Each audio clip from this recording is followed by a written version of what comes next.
Je suis professionnellement journaliste, j'écris toujours.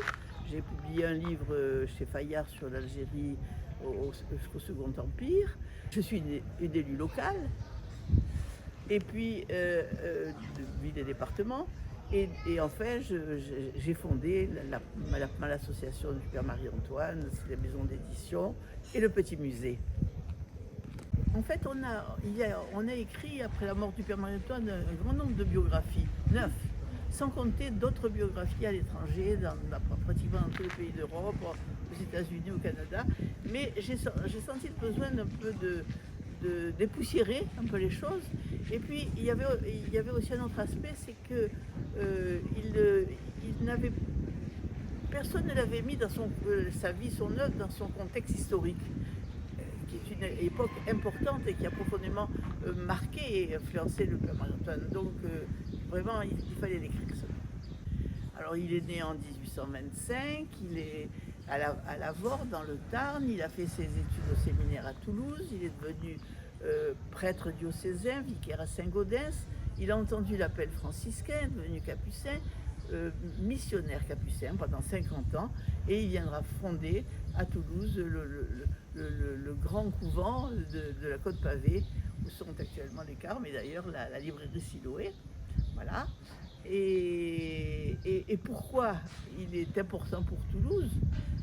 Et par sa popularité, tout simplement, parce qu'il a été vraiment exceptionnel sur ce plan-là, puisqu'il y a eu à ses obsèques, il y a eu, suivant les journaux, entre 50 et 70 000 personnes toulousains qui ont suivi ses obsèques, qui donc montrent bien que cette popularité, il n'y avait plus de circulation, il n'y avait plus de transport. Ça a été unique, ça n'a jamais existé avant ni après. C'est peut-être l'aspect marial de l'époque qu'il a vécu, qui est vraiment très exceptionnel. Il avait 30 ans lorsque a été proclamé le dogme de l'Immaculée Conception. Il avait 4 ans après, c'était les apparitions de Lourdes.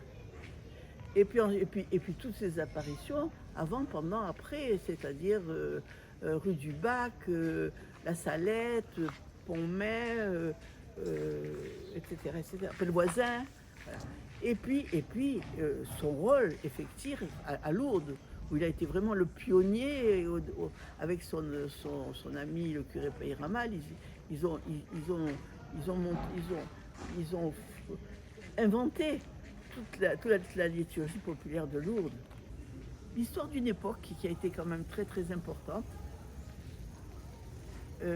Toute la doctrine sociale de l'Église, qui avec Léon XIII s'est affirmée en se modernisant.